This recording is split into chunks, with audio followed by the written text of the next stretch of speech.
Okay mga boss, share ko lang itong naging laban namin ni Munib Indanan ng Zamboanga City. Okay, thank you boss sa suporta mo at bagong install lang siya ng Dama Legend mga boss at kakalaro niya lang at gusto niyang sumubok sa atin. Kaya pinagbigyan natin mga boss.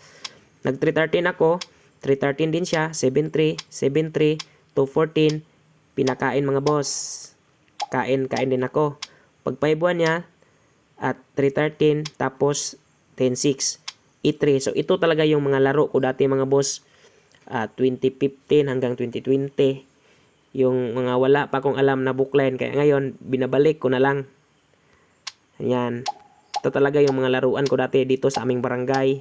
Maging sa aming lungsod. Ito talaga yung paulit-ulit na tirada ko.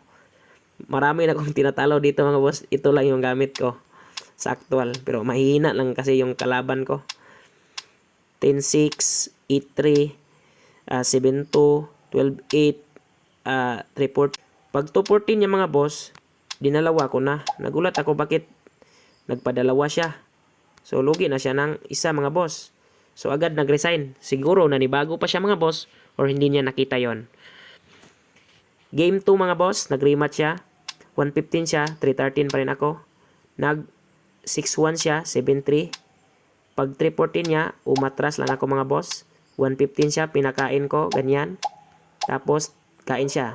6-1, 5-1, 10-5, 8-3, 8-3 din ako.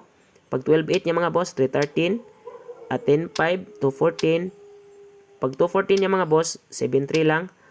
Pag 11-7 niya mga boss, 12-8. Pag tira niya ng 7-2 mga boss, nag 11-7 lang ako. Tapos, 115 siya, abante ako sa 13, 16. Pagpasok niya mga boss, abante lang ako sa 16-1. Pag 314 niya, yun, nalugi na siya ng isa mga boss. Yan, kain ako, kain siya, kain din ako. Nagpakain mga boss, so lugi na siya ng dalawa. Yan, inatake ko na mga boss. So, panalo tayo mga boss. Nice game, boss. Munib Indanan all the way from Zamboanga City. Thank you and God bless.